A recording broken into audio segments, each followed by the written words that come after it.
এমন একটি অভ্যাস আছে যা আপনার হৃদযন্ত্রকে শক্তিশালী করতে পারে, ওজন কমাতে পারে, ডায়াবেটিক্সের ঝুঁকি কমাতে পারে, এমনকি মনকেও ভালো রাখতে পারে। অথচ এর জন্য দরকার নেই কোনো দামি জিম, নেই কোনো ব্যয়বহুল যন্ত্রপাতি, শুধু হাঁটা। হ্যাঁ, প্রতিদিন 10,000 কদম হাঁটা। কিন্তু প্রশ্ন হলো, এই 10,000 কদমের পেছনে কি সত্যিই কোনো জাদু আছে, নাকি এটি কেবল একটি জনপ্রিয় ফিটনেস ট্রেন্ড? আজকের ভিডিওতে আমরা জানব প্রতিদিন 10,000 কদম হাঁটলে আপনার শরীরের ভেতরে ঠিক কী কী পরিবর্তন ঘটে।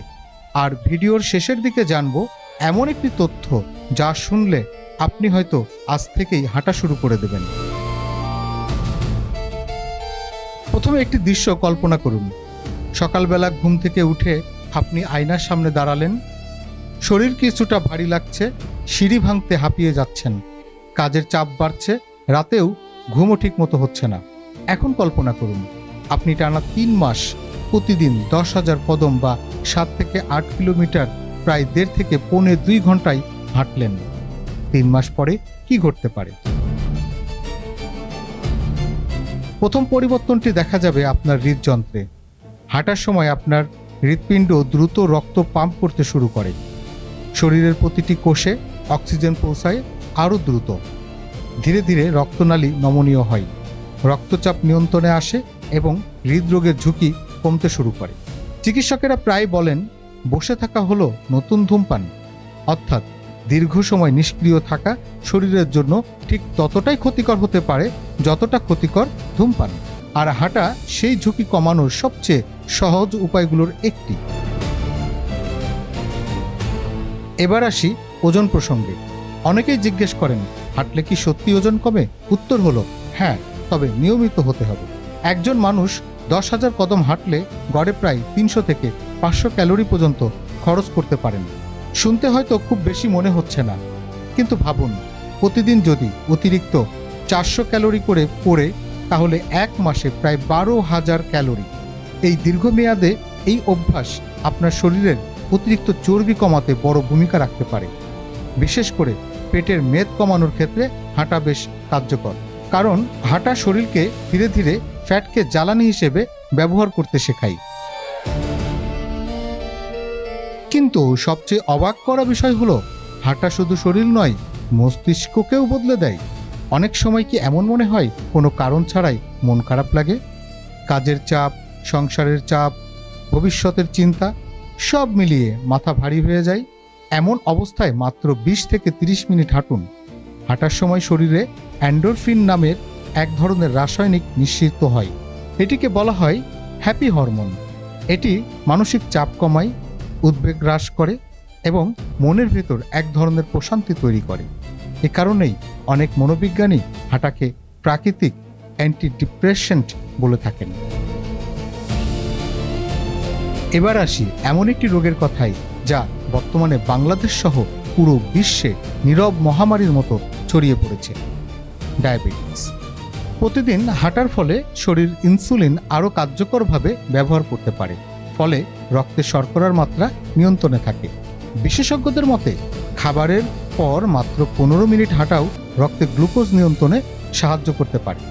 অর্থাৎ আপনার প্রতিদিনের ছোট হাঁটা ভবিষ্যতের বড় ধরনের স্বাস্থ্য ঝুঁকি কমাতে পারে। এখন আমি এমন একটি তথ্য বলবো যা অনেকেই জানেন না। আপনি যখন হাঁটছেন তখন শুধু পেশি নয়, আপনার মস্তিষ্কও নতুন কোষ তৈরির জন্য উদ্দীপ্ত হয়। গবেষণায় দেখা গেছে নিয়মিত হাঁটা স্মৃতিশক্তি উন্নত করতে সাহায্য করতে পারে। বয়স বাড়ার সঙ্গে সঙ্গে স্মৃতিভ্রংশের ঝুঁকিও কমতে পারে। অর্থাৎ হাঁটা শুধু আজকের শরীর নয়, ভবিষ্যতের মস্তিষ্ককেও সুরক্ষা দেয়। আরেকটি গুরুত্বপূর্ণ বিষয় হলো ঘুম। আজকাল অনেক মানুষ রাতভর মোবাইল স্ক্রল করতে করতে ঘুমানোর চেষ্টা করেন, কিন্তু ঘুম আসে না, অথবা মাঝরাতে বারবার ঘুম ভেঙে যায়। নিয়মিত হাঁটা শরীরের জৈব ঘড়িকে স্বাভাবিক রাখতে সাহায্য করে, ফলে রাতে দ্রুত ঘুম আসে এবং ঘুম গভীর হয়। একটি ভালো রাতের ঘুম পরের দিনের কর্মক্ষমতা কয়েক গুণ বাড়িয়ে দিতে পারে। কিন্তু এখানে একটি ভুল ধারণা ভাঙা প্রয়োজন। অনেকেই মনে করেন 10,000 কদম না হাঁটলে কোনো লাভ নেই। আসলে বিষয়টি এমন নয়। গবেষণা বলছে যারা দিনে 6 থেকে 8,000 কদম হাঁটেন তারাও উল্লেখযোগ্য স্বাস্থ্য উপকার পেতে পারেন। সবচেয়ে গুরুত্বপূর্ণ বিষয় হলো আগের চেয়ে বেশি হাঁটা। আপনি যদি আজ 2,000 কদম হাঁটেন, আগামী সপ্তাহে 4,000 হাঁটার চেষ্টা করুন। ধীরে ধীরে নিজেকে উন্নত করুন, কারণ সুস্থ জীবন কোনো দৌড় নয়, এটি একটি দীর্ঘ যাত্রা। একবার ভাবুন, প্রতিদিন আমরা কত সময় সামাজিক যোগাযোগের মাধ্যমে ব্যয় করি, কত সময় অকারণে বসে থাকি। সেই সময়ের একটি অংশ যদি হাঁটার জন্য ব্যয় করা যায়, তাহলে হয়তো কয়েক বছর পরের আপনি আজকের আপনাকে ধন্যবাদ দেবেন। হয়তো একটি সাধারণ অভ্যাস আপনার হৃদযন্ত্রকে বাঁচাবে, হয়তো একটি অতিরিক্ত হাঁটা ডায়াবেটিক্সের ঝুঁকি কমাবে, হয়তো একটি সকালের হাঁটা আপনার মনকে ফিরিয়ে দেবে নতুন উদ্যম। তাই আজ থেকে নিজেকে একটি চ্যালেঞ্জ দিন, গুনতে শুরু করুন আপনার কদম, কারণ সুস্থ জীবনের সবচেয়ে বড় পরিবর্তন শুরু হতে পারে মাত্র একটি পদক্ষেপ থেকে। প্রতিটি কদম আপনাকে নিয়ে যাচ্ছে আরও সুস্থ, আরও শক্তিশালী এবং আরও সুন্দর এক জীবনের দিকে। Ruhul Amin, infinity fun.